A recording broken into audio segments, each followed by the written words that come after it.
ไอผู้ชายก็ในอ่อนเอาพวกเขามาที่เนื้อเฮือนใจเสื่อมันเสมันเหนว่ายาคือยาขาดเส้นนี่เป็นความอำดีพวกเขามาปอดังได้แหละแต่นั้นโอ้โหในหาเฮือนก็หักสวนว่านั่นไม่รู้ยาคือยาขาดลงซึ่งเนี่ยเตียกว่าเฮ็ดกินอีสังยอกลงซึ่งไหนเมื่อย่ำนั้นก็นั่นต้วยไล่สดอยู่นั่นก็สังไล่หันเมียนเสือเฮ้ออันนี้เป็นยาคือเฮงปีเหรอนั่นย้อนเพราะว่าก็ในเด็มันหู้ลองคู่ของเก่าและยาคืออันคือเข้มแทงก็หนึ่งสังลัดคืนมาว่ามันตีเปลี่ยนกว่าไรซึ่งหือเป็นยาคืออันคือเข้มในนั่น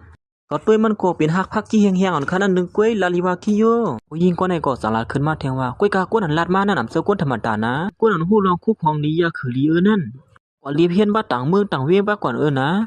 นี่เป็นก้นอันมีชื่อเสียงอย่างก้นถึงเตลุนี่อันนั้นก็อันนี้ตีเป็นยาคือเฮงปีเตหาในมาผู้ใจก็ในก็สังลัดขึ้นมาว่าป้อเจนั้นเต้ว่าก็หักนั่งเสื้อหางลีเขาเนี่ยเสื้อก้นธรรมดาของนั่นป้อไหนว่าเขานั่นก็สังไลมาอ่านคอมเมนต์นั่นสิลัดว่าก้นปันแห้งเขาลัดว่ายาคือนี่เป็นยาคือเฮงปีในข้าวจะโยมีอะไรก็ด้วยดูนั่งเสื้อมันก็สังไลมาที่ใช้เสื้อมันว่าว่าน้ำถือว่าสุดได้เป็นลูกมหาเศรษฐีเฉยตัวมากก็ลงในก็หักเขาในสุดในเนาะใช้เสื้อมันก็อ่ำหูเลยสังลัดว่าจะโยสุว่าเขาตีเป็นกว่าเลยจื้อหือเพราะงั้นไอเป็นหลายนั่นก็สังลัดว่า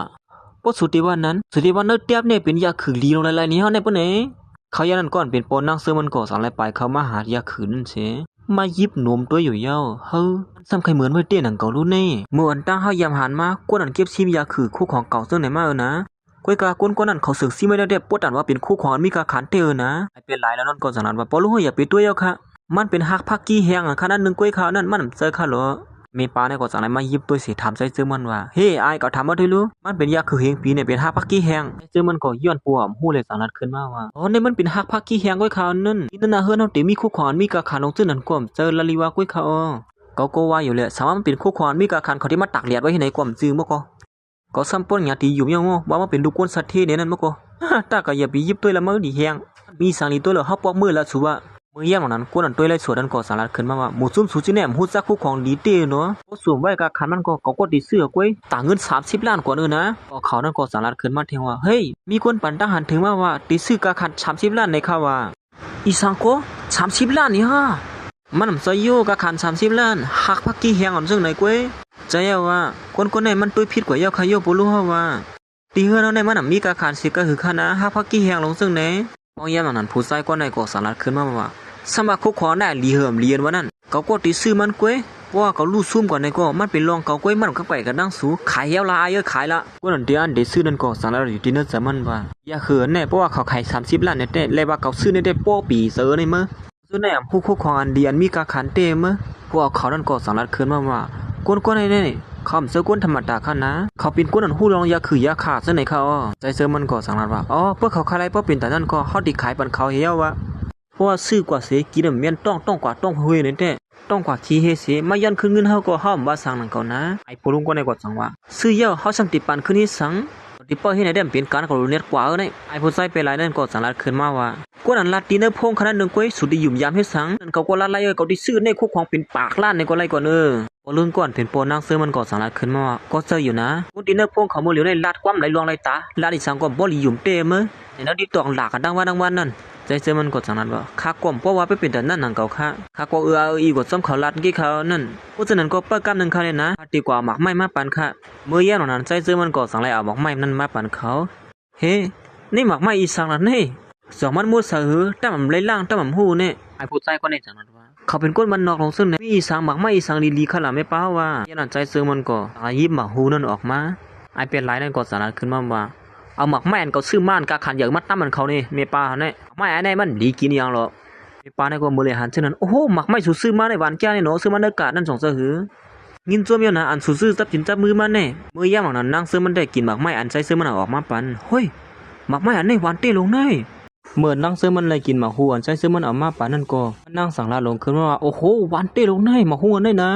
ะต้องยำกินหมักหัววันของเสนอสิปอกนะย่างนั้นคนตัวไล่สดก็หนึ่งสลัดขึ้นว่าผู้หญิงก็ในหยองเยอะเลยมาอุ่นซึ่งไหนก็หาซื้อกินเนื้อกาดก็ว่าวันน่ะว่าลาลิวาไหนจะยาว่าซึ่งไหนก็จะยาว่าซึ่งไหนก็ไม่ยอมอ้ามเป็นเต้เป็นว่าย่างนั้นคิดในก็สั่งละย้อนตัวแทงกำหนึ่งกำก่อนรู้หัวในเป็นหมอหูนี่ชื่อเสียงอยากออกเดินน้ำปังหลายพวกเราเนี่ยขายมาได้1 ซ้อยเนี่ยเป็น10,000เงินเขกกว่าเดิมเลยนะเจ้าอยู่ห้าคือสั่งหมักไม่ซึ่งไหนห้อมต้องยำยิน10 ปอกเลย กาขานมัน1จ้อยแน่เป็น10,000เงินเขได้นะง่ายๆได้ลงนั่นอ๋อพวกฉะนั้นพวกมาสอนเงินมันที่ตัวกระหือนั่นมายิงก็ในก่อสังลัดขึ้นมาเหมือนแล้วที่เสิร์ชเต้หมักไม้อันที่เขาว่าเลยตั้งอันที่เขากินเมื่อไงเนี่ยเหมือนกันเต้หลงผู้ใจก็ในก่อสังลัดลงขึ้นมามันตื้นเจออยู่หรอมันตื้นปีนันเต้มันกว่ามาหัวในดินเมืองเฮาในมันมีง่ายๆกว่ามีดินเมืองตัวคนกว่าจังไหนคนนั้นมักมีเต้ๆว่าๆกว่าที่เลยกินเนี่ยหมักไม้จังไหนเขาก็ยำยินมาจังไหนกว่าอันเป็นต้นยำซ้ำด้วยสิปอกตาไข่ซ้ำด้วยมั้ยเพราะฉะนั้นพวกเขาในก่อสังลัดขึ้นมาด้วยเหมือนว่าเขาลัดในแลปิดเปลี่ยนลงเต้มันว่าแน่เขาว่าหมักไม้อันไหนปีนันเต้มันในเขาอันไหนก็เป็นอันเต้มันก็ปุ่มจันเต้ดีกินไรล่ะย่าน่ะแม่ป้านั่นก็สั่นว่าเปลี่ยนเป็นเหือมาเขาซ้ำด้วยโลปะไหนก็สั่นมาจับตาบตัวอย่างน่ะใครหวานมาเตี้ยลงในหม้อใครเจอไว้เนี่ย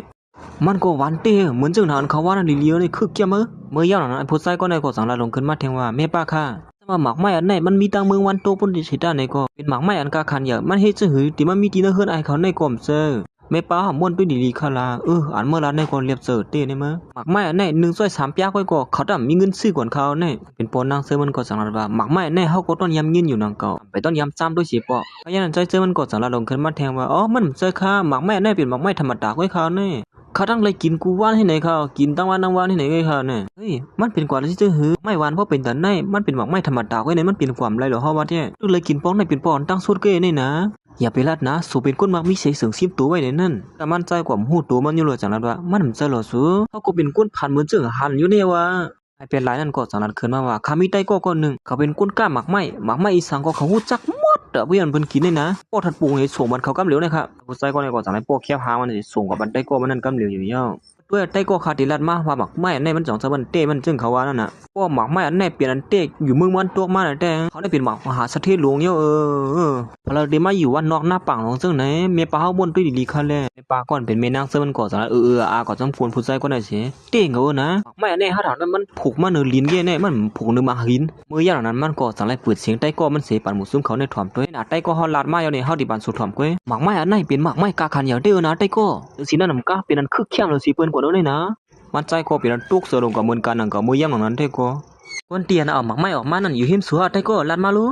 ลัดในสวยอย่าไปกว่ากูกักกูกิ๊กสมเขานะสกุลธรรมดาเกนั่นนางเสมันก็สั่งว่าเป็นหมักไม้อันมีชื่อเสียงเต้ๆลงในเป็นอันเต้งอะไรปะนั้นก็ไอเป็นหลายในกว่าไปยอมรับมันเป็นความไรเขาเป็นก้นวันนอกกันก้อยมีหมักไม้อันออกเมืองวันโตปุ่นกว่าเซอแต่นางเสมันก็สอนมาถามก็หักมันแทงว่าสุรัตว่าสวมเสื้อลูกมหาเสถียรลงในเฮาว่าได้สู่จุนเซออยู่ว่าลัดนี้เฮาซื่อๆเฮาเลยมันใจก่อสังในลาตินนางเสมันนั้นว่าเพราะว่าเฮาเป็นลูกไส้มหาเสถียรหลงเต้ๆเนี่ยเฮาที่อยู่ที่นาอยู่ก็อำเจอสุในก็ปอลุงในก็สังในถามใจเซิงมันว่าซึ่งนั้นหมากไม้ซึ่งในสุสมอามาตีแล้วนั่นป้อไหนหมากไม้ซึ่งในเป็นไม่เฮาก็กับผูกดินเนอร์ไฮเฮาปุ่นเขายิ้มกล้องหัวไฮค่ะนะอย่าไปปีนขึ้นก่อนนะกล้องหัวไฮอันว่างนะถ้ากินมาสิมือก็เรียกปุ่นเขาแน่ไว้การนางเสือมันได้ตึกลาดีว่าสุในเป็นมหาเสถียรหลวงย่องเฮาก็ตั้งกึ่งทึกสุไลตั้มฮู้สุในก็ลาลีว่านะเฮาป้อลันในสูอยู่ว่าเฮาเป็นก้นผ่านก้นกวาดเฮ็ดการเฮ็ดนาเฮ็ดโบเฮ็ดควายเฮ็ดไหนอะไรสุ่มมูฮานี่ด้วยไล่สดนั่นก็จังนั้นว่าเขาสมาได้เต้นั่นมาสมาหมักไม้ที่ไหนกินกูวันจิมือก็เล็กตัวเยอะผมเจอคนมักมีซ้ำตีเวียนเผยอาหารในเก้าเยอะมากเต้เนาะเมื่อเด็ดแซ่มันเฮาถามว่านั่งซึ่งหางดีเขาในกว่าฮักคนผ่านคนมันนอกไหนดิเต้ก็ฮักเขานั่นเป็นคนมักมีหลงมาโก